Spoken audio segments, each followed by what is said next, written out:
This lunch and learn, we were just going to do a little bit of an intro to COP28. It's not going to be overly heavy, hopefully not for you. I'm going to keep it relatively light, but we're at the stage we're going to start to hear a lot about COP28. So I thought it'd be useful just to introduce you a little bit to what it's about and a little bit about what the COPs are, what they're about.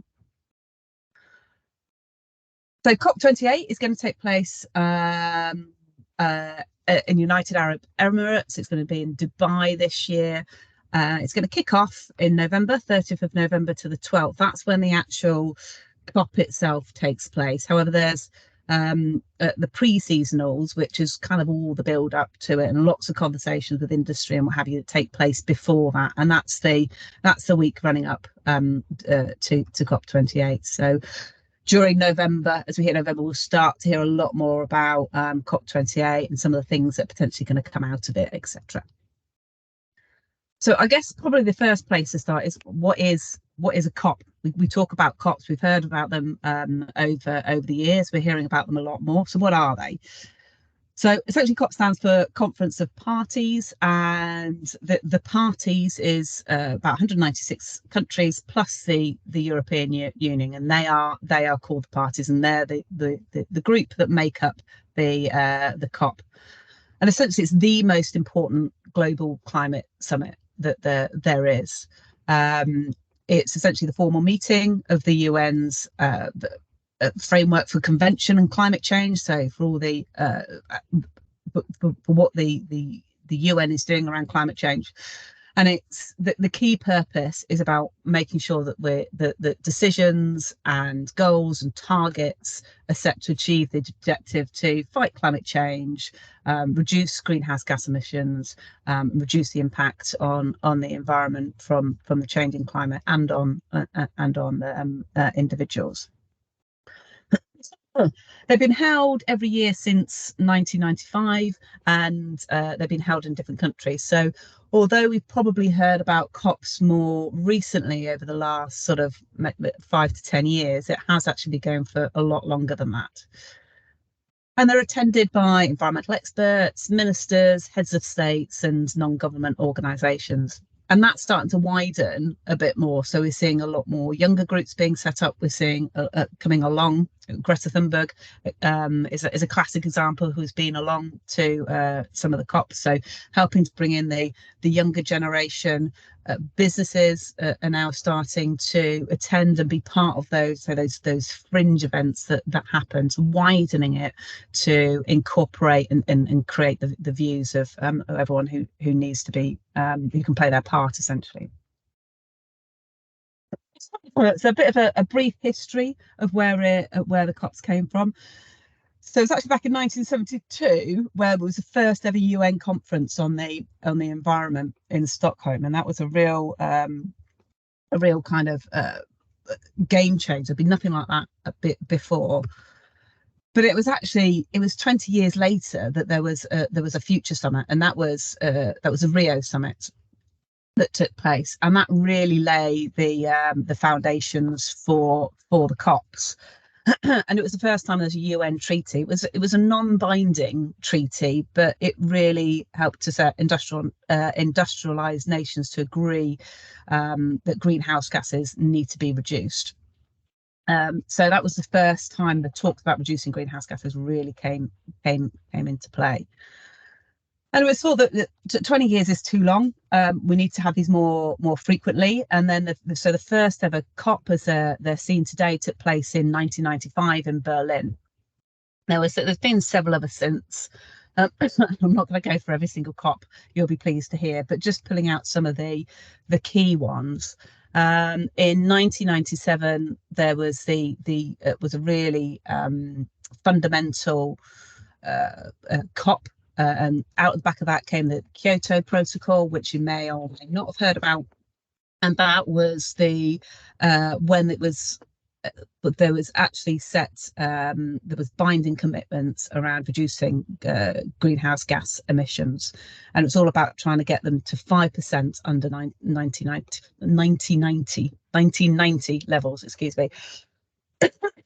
Well, I think one of the key points to note was that at that point, neither China, Russia, or the US signed up to that agreement, who were obviously some of the biggest players when it comes to emissions. But it was the first time legally binding, and it was one of two most important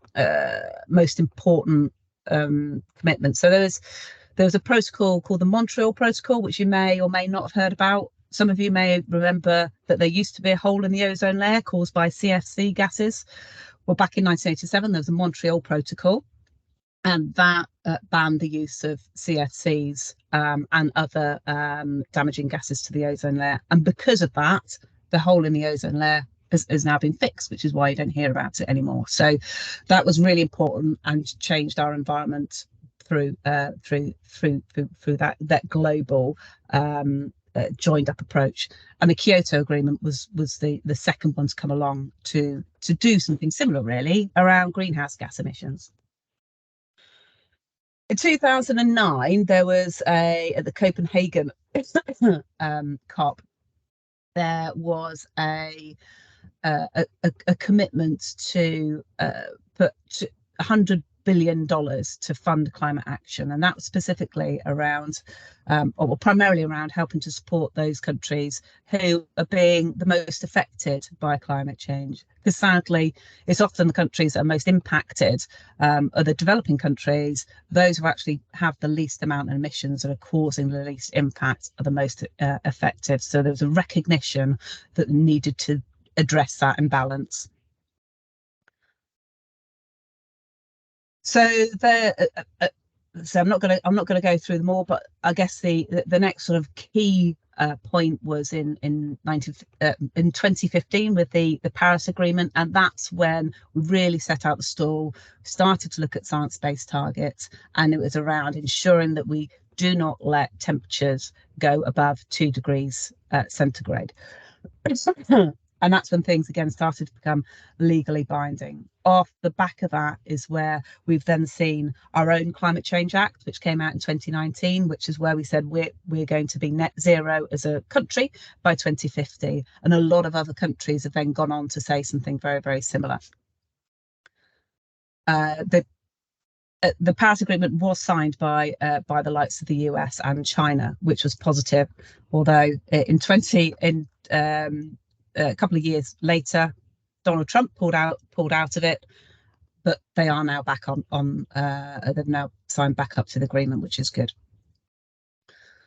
So 2021 was when we had it in Glasgow, and there's a lot of talk around the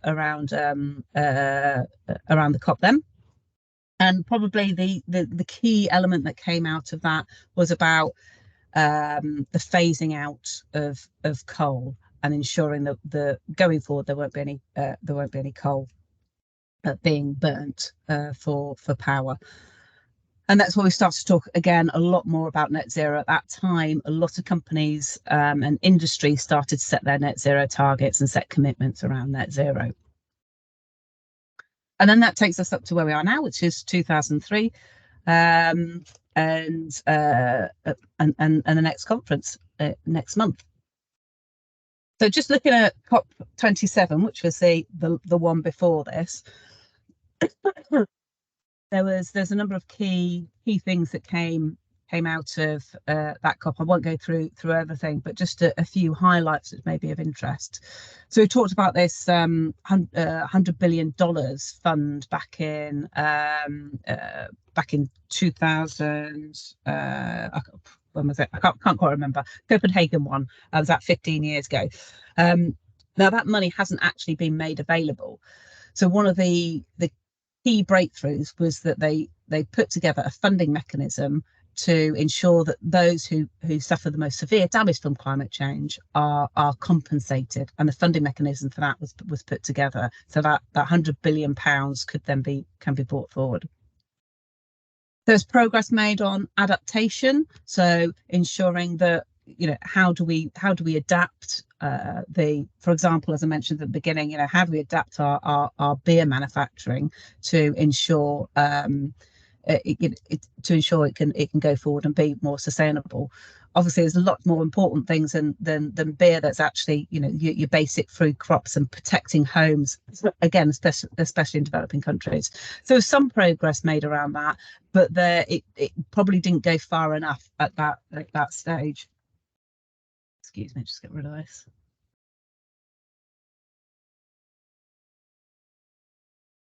There's needed to be some more work done around that climate finance that needed to be reformed. So again, yes, there were commitments made to ensuring that there was finance made available, especially to those developing countries. But actually, the funding mechanism means that they end up having to take out loans, and then they end up in debt, and then that means they then can't afford to repay those back. So that needs to be reformed in order to make money available and not bring countries into debt. And the other thing that was talked about, and there was a lot of debate around, was energy transition. So it was the discussion around do you I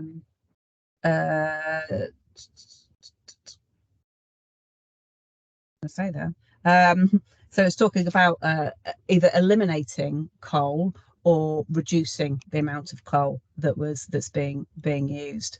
So it's a bit of a step back from what was talked about at Glasgow, where it was about eliminating coal. It's like, well, can we reduce it? Can we do carbon capture?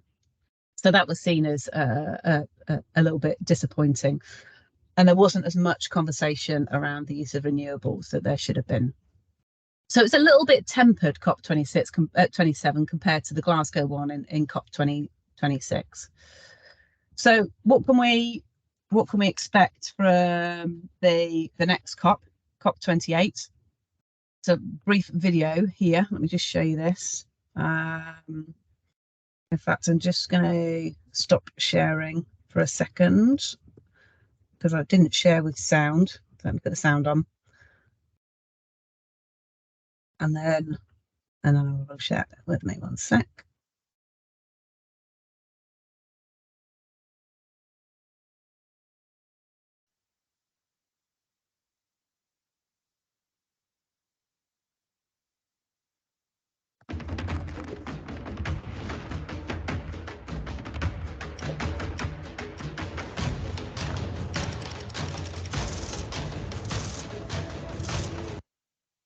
Sorry about that. We'll do that again. Apologies. Hit the mouse.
You're on mute, Sophie.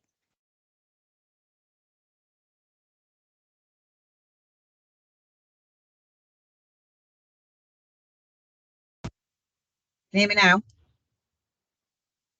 No. Yes, we've got you back. Yes, you can. Brilliant.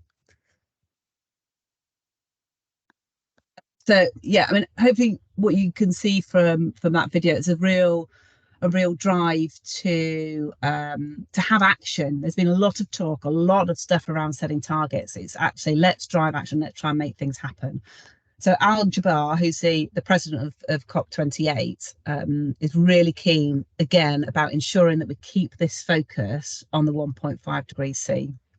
It seemed to waver a little bit in the last COP. So he's saying, let's follow this North Star and ensure that what we're doing and everything we're doing is around getting to that 1.5 degrees, well, keeping things below 1.5 degrees.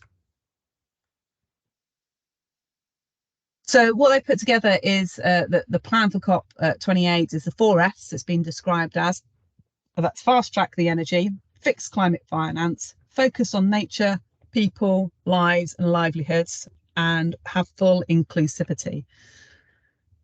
As I mentioned earlier, there was with the coal, there's been this challenge about, do we phase out coal or do we phase it down? So there's looking at getting some clarification around that, so there can be some real action taken, hopefully to phase out coal. They're looking to double energy efficiency to, and just have a look at the notes here to remember how much it was by, 11,000 gigawatts globally by 2030, and to double hydrogen production to 180 million tonnes a year by 2030, which is massive commitments. And the anticipation is that those things will be committed to. So what that will mean for the likes of the UK and for businesses like ours is that we will get that increase in renewables and such like. So that's a real positive. As I say, the noise around that is that will probably happen and get signed off. So really need to fix this climate change finance with the rich countries making available this £1 billion fund. There has been some significant changes around that, but a lot more needs to happen. As I say, what we don't want to be doing is driving developing countries into debt, which happened back in the early 80s with helping developing countries with famines and such like. One of the things which really comes out in that video that was shown is acknowledging that this isn't just about looking at the greenhouse gases that we're putting in the atmosphere. It's about looking at the full impact. So there's a real focus on nature and looking at nature positive developments and looking at how we can make lives more resilient. So there's a lot more talk around nature-based solutions.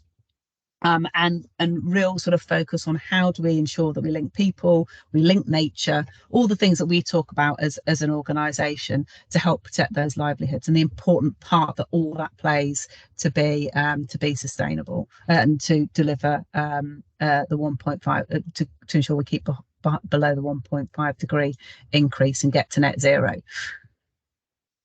And what they really want to do is also be fully inclusive, especially when you're looking at a country such as the United Arab Emirates, which is renowned for not being particularly inclusive. But for the first time, again, they are putting on an area for Indigenous peoples, a pavilion for them to look at the impact they can have, really kind of recognising that those Indigenous skills, Indigenous people are the ones that can actually really drive the changes, especially when it comes to things like nature-based solutions and those solutions which really help to create those livelihoods and bring people together. There's a real focus on that, which is really positive. One of the controversial areas is that they are inviting more businesses along, which is great. But there's been for the first time ever, they're inviting fossil fuel companies along. So there's going to be big oil giants there, which is probably unsurprising when we're looking at Dubai. Now that can be seen as either a positive or negative. The way it's being sold is that this is a real positive because these are the people producing the most amount of carbon emissions. So we need to work with them in order to reduce them. And so bringing them to the table for the conversation, which is great.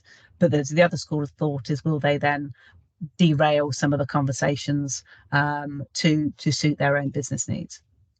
So that's a slightly controversial one. So it'd be interesting to see how that plays out.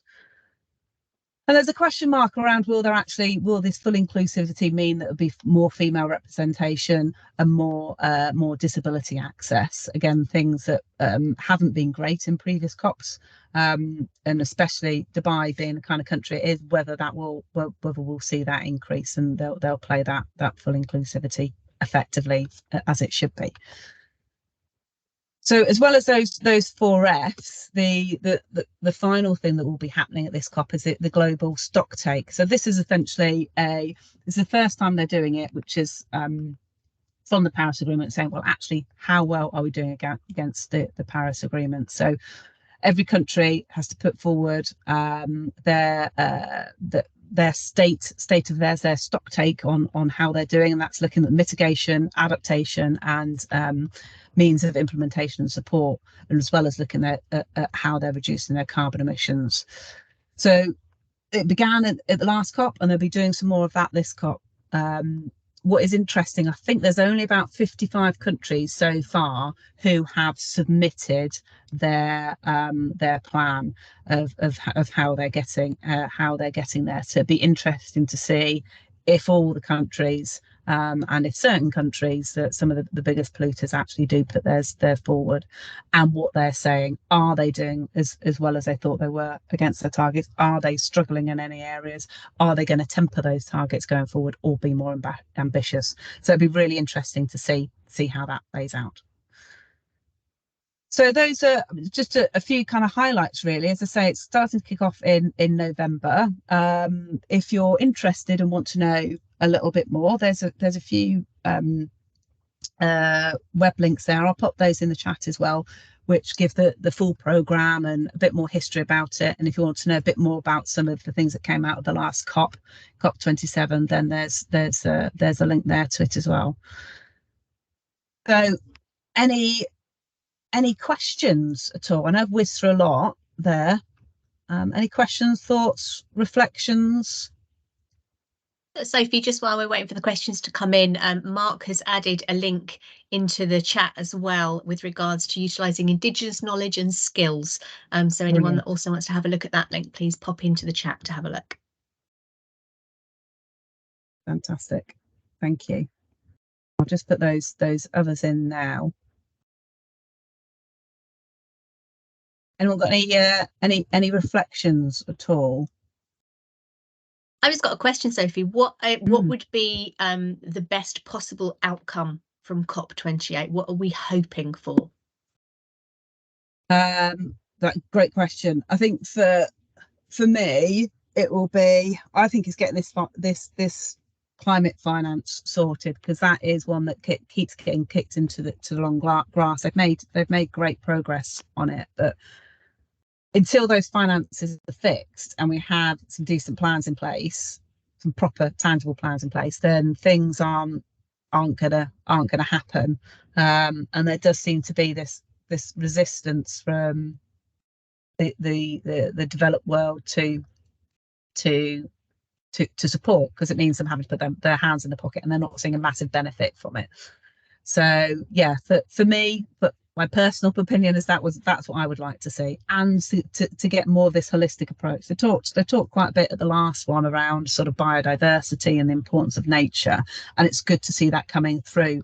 But to see more investment and more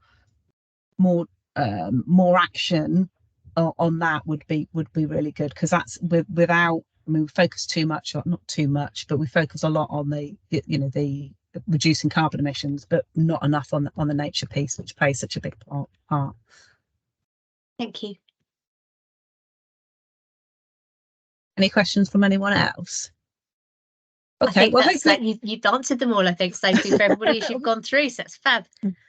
But hopefully people know a little bit more about COPs and a bit about the next COP 28 that's coming up. And yeah, we'll probably, as more things come out, I'll pop them on Bob and what have you, so if people want to pay more attention to it. It is really interesting watching how all the conversations play out, especially if you like a bit of politics. It's it's quite fascinating. So yeah, so thank you for your time, everyone. And yeah, do give us a shout if you have any questions after this. Brilliant. Thanks ever so much, Sophie. Thanks everyone. Have a great week. Thank you. Bye. Cheers. Bye.